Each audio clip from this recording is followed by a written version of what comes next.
नमस्कार रउआ देख रहल बानी ताजा न्यूज बिहार। और अभी हमनी के पहुंचल बन से एगो वायरल गर्ल जोन की हमनी के संगे बाड़ी और ये एकदम रातों रात वायरल हो गल बाड़ी। यूपी बिहार झारखंड में एकदम तहलका मचा के रख दिल बाड़ी अपना रील्स के माध्यम से। और कहीं ना कहीं इतना वायरल हो गल बाड़ी कि आज हम मजबूर हो गल बानी इनका घरे आवेला और रउआ समझ गई। देखी आखिर मतलब कामना चीज से वायरल बन बानी। सबसे पहले सर राउर स्वागत बा हमारे चैनल में। तो रउआ बताएं कि काहे रउआ इतना वायरल हो गल बानी? बस 2-3 गो वीडियो वायरल हुआ था। मतलब रील्स वीडियो कहीं ना कहीं रउआ बनावे नहीं? हाँ बनाते हैं।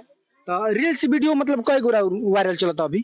अभी 2-3 गो हाल फिलहाल चल रहा है। मैंने हाल फिलहाल में रउआ वीडियो बनेनी और एकदम वायरल चलता 2-3 गो ना? वायरल चल रहा है। अच्छा केकर गाना पे वायरल चल? शिल्पी राज के गाना है। शिल्पी राज के? हाँ। एकदम रउआ देख सकत बानी पहली ऐसा लड़की बाड़ी जौन की एकदम शिल्पी राज के गाना पे वायरल भइल बाड़ी। आ कहीं ना कहीं आजकल बहुत ज्यादा स्टार वालों हमनी के भोजपुरी इंडस्ट्री में। तो शिल्पी राज के कौन गाना रहे कुछ बता सकत हैं तू?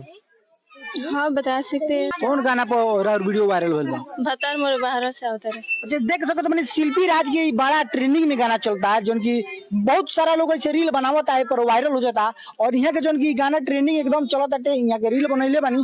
अच्छा ये रउआ भोजपुरी गाना पर कैसन कैसन गाना बन जैसे रील बना देबनी रउआ?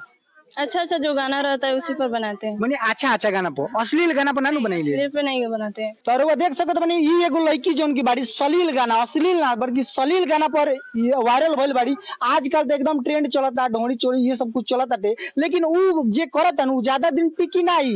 इंडस्ट्री ऐसा चीज बाटे एमे ज्यादा दिन क्यों ना टिकी। हालांकि मतलब अच्छा पर रील सब केहू बनाओ अच्छा से वायरल हो भाई। हमनी तो प्रमोशन करेला बोलले बानी सन, आज हम सब प्रमोशन करे। अच्छा और आईडी के नाम का बा? रंजू कुमारी 2439 है इंस्टाग्राम है। अच्छा और बा यूट्यूब पर का? नहीं यूट्यूब पर चढ़ाते हैं पर उस पे नहीं जाता है। अच्छा माने यूट्यूब पे इंस्टा पर बाकी वायरल चलता है। हाँ तो रउआ देख सकत बानी इनका इंस्टा आईडी पर एक बार जाए लोग इनकर वीडियो ढेर सारा पड़ल बा जौन की बहुत बढ़िया क्वालिटी में वीडियो बा। कैटेगरी भी बहुत अच्छा बा। तो उ सब वीडियो पर जाई आ देखी वॉच करी इनको कतनी मेहनत करके आगे बढ़ाई लोग। चलिए यहाँ तक देखे खातिर बहुत बहुत धन्यवाद। मिलता है नेक्स्ट वीडियो में।